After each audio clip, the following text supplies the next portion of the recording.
আমার ইউটিউব শোর নিচে বিভিন্ন পর্বের নিচে মাঝে মধ্যে আমি কিছু কমেন্ট পাই, সেখানে অনেকেই বলেন যে ভাই এগুলো বলেন, এগুলো শুনতে চাই না, আপনি আমাদের কিছু সুসংবাদ দেন, ভালো সংবাদ দেন।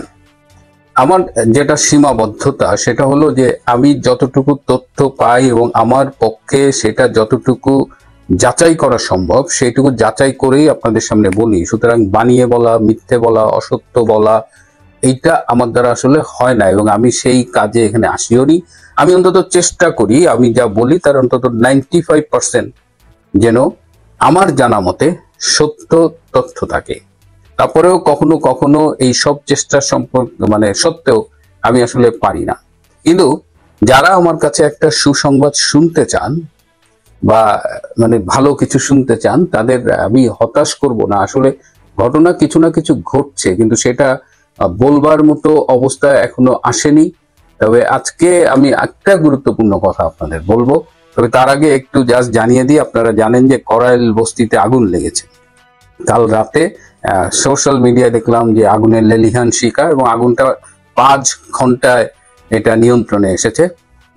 এটা খুবই স্পষ্ট, যদিও তদন্ত হবে, তদন্ত কমিটি কি রিপোর্ট দেবে আমি জানি না, কিন্তু ওইখানে একটা হাইটেক পার্ক করা হবে, একটা কম্পিউটার আইটির একটা পার্ক করা হবে।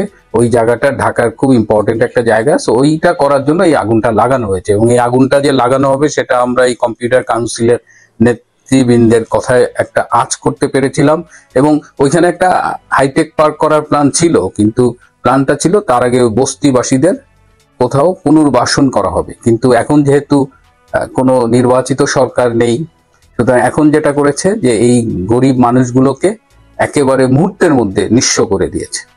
এখন এদের তো কোনো সে নাই, ডক্টর ইউনূসের কারো প্রতি কোনো অ্যাকাউন্টেবিলিটি নাই, সে কাউকে কেয়ার করে না, পুষে না। এখন এই সুযোগে এই শত শত হাজার হাজার মানুষকে এইভাবে রাতের অন্ধকারে নিঃস্ব করে দেওয়া হলো। আমি এটা নিয়ে ভেবেছি, এবং আমার মনে হয় যে মাঝে মধ্যে প্রকৃতি সম্ভবত বিচার করে, এবং প্রকৃতি যদি বিচার করে যারা এই মানুষগুলোকে এভাবে রাতের আধারে নিঃস্ব করে দেয়, তাদেরও কিছু না কিছু, কোনো না কোনো পথে প্রতিদান পাওয়া উচিত।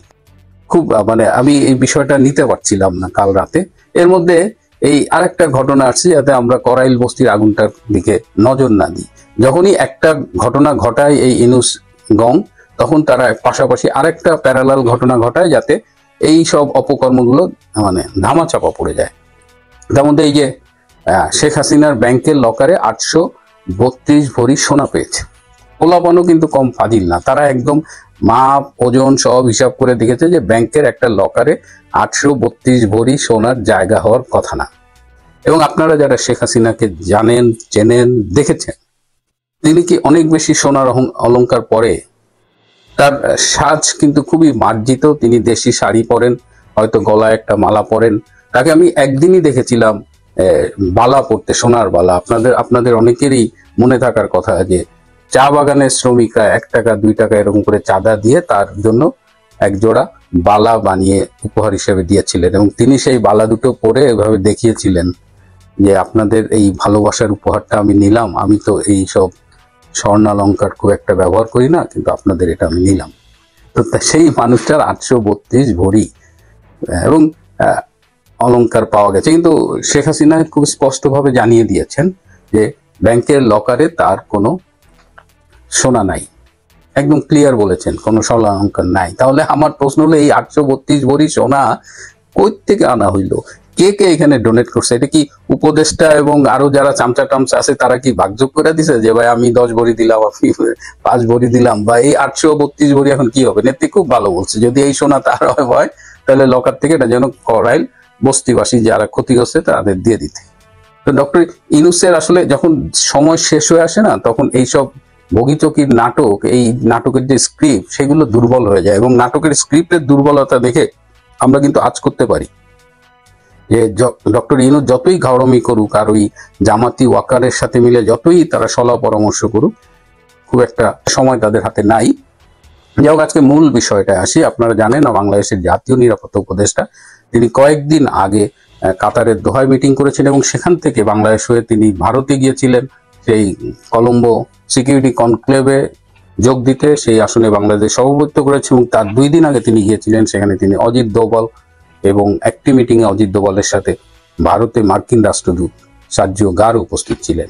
তিনি আবার এসে পরশুদিন আবার তিনি কাতার গিয়েছেন এবং কাতারে তিনি সিরিজ বৈঠক করছেন। এই বৈঠকে উপস্থিত আছেন ভারতের এক্সটার্নাল অ্যাফেয়ার্স মিনিস্ট্রি, যেটা পররাষ্ট্র মন্ত্রণালয়, পররাষ্ট্র মন্ত্রণালয়ের প্রতিনিধিরা আছেন, রয়ের প্রতিনিধিরা আছেন এবং মার্কিন যুক্তরাষ্ট্রের ট্রাম্প অ্যাডমিনিস্ট্রেশনের কয়েকজন এখানে যোগ দিয়েছেন এবং এখানে সিরিজ বৈঠক হচ্ছে। 4 দিনের সফরে গিয়েছেন ডক্টর খলিলুর রহমান এবং এখানে মূলত বাংলাদেশের নির্বাচনটা নিয়ে আলোচনা হচ্ছে, যে বাংলাদেশের আসন্ন জাতীয় সংসদ নির্বাচনটা যাতে ইনক্লুসিভ হয়, সব দলকে নিয়ে হয়, সেটা নিয়েই আলোচনা হচ্ছে। এর আগে যে ভারতে অজিত দোভালের সাথে যে আলোচনাটা হয়েছিল এবং সার্জিও গারের উপস্থিতিতে যে আলোচনা হয়েছিল, সেখানেও কিন্তু বাংলাদেশে ভারতের প্রত্যাশাটা জানানো হয়েছিল যে ভারত চায় বাংলাদেশে একটা সবাইকে নিয়ে অন্তর্ভুক্তিমূলক ইনক্লুসিভ নির্বাচন।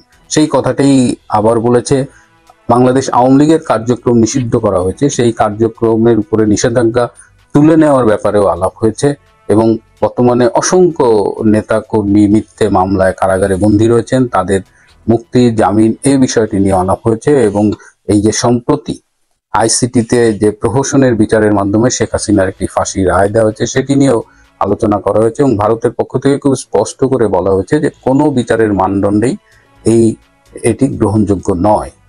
এখানে ডক্টর খলিল ছিলেন। ডক্টর খলিল দীর্ঘদিন আমেরিকায় থাকার কারণে তার মধ্যে কিছু বিষয়ে ভালো ডেভেলপ করেছে, যেটা পাশ্চাত্যের প্র্যাকটিসটা তিনি করেন। আর তিনি এবং এখানে এই বিষয়ে কিন্তু আমেরিকার যারা ছিলেন তারাও কিন্তু ঐকমত্য পোষণ করেছে। ইটস নট দ্যাট যে এগুলো শুধু ভারত বলেছে। মোটামুটি 3 পার্টির মধ্যেই, যে 3টা বাংলাদেশ, ইন্ডিয়া এবং আমেরিকার যারা ছিলেন তাদের মধ্যে এগুলো নিয়ে আলোচনা হয়েছে এবং তারা বলছেন যে কত দ্রুত এই ইনক্লুসিভ ইলেকশন করা যায় এবং একটা নির্বাচনের পরিস্থিতি তৈরি করা যায়। আর একটা মজার ব্যাপার হলো যে এই যে অজিত দোভালের সাথে মিটিং এ যখন ডক্টর খলিল দিল্লিতে ছিলেন, তখন কিন্তু অজিত দোভাল বেশ কয়েকটা রিপোর্ট দিয়েছিল এবং বাংলাদেশে জঙ্গি কার্যক্রমের স্পষ্ট প্রমাণ দিয়েছিলেন এবং বলেছিলেন 6 কার্য দিবসের মধ্যে বাংলাদেশের দৃশ্যমান সক্রিয়তা তারা দেখতে যায়, যে বাংলাদেশ কি করলো। আমরা এই রিপোর্টটা দিলাম।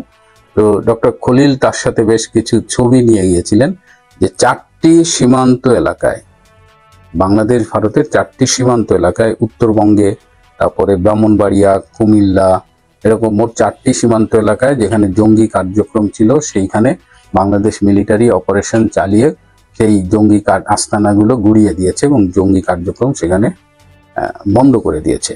তো এইগুলোর রিপোর্ট নিয়ে গেছেন ডক্টর খলিল টু প্রুভ যে বাংলাদেশ সরকার, ভারত যে অনুরোধ করেছিল এবং যে প্রমাণগুলো দিয়েছিল, বাংলাদেশ সরকার ইজ অ্যাক্টিং অ্যাকর্ডিংলি।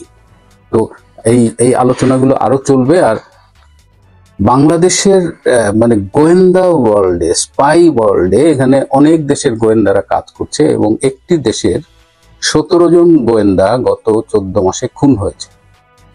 সেই দেশের গোয়েন্দারা এখন বাংলাদেশে আসতে আসলে স্বাচ্ছন্দ্য বোধ করে না।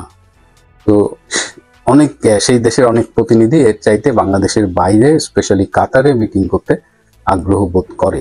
কিন্তু সমস্যা হলো যে ডক্টর খলিল যখন মিটিং করে বাংলাদেশের পক্ষ থেকে, তিনি যে কমিটমেন্টগুলো করেন বা যে বার্তাগুলো বাংলাদেশে নিয়ে আসেন, সমস্যা করে আসলে ডক্টর ইউনূস। ডক্টর ইউনূস তিনি তার ক্ষমতা ছাড়তে চান না এবং তিনি এখন কাউকেই পাত্তা দেন না। তিনি মনে করেন তিনি আছেন, তার সাথে জামাত আছে এবং ওয়াকার আছে, সুতরাং কেউ তার কিছু করতে পারবে না।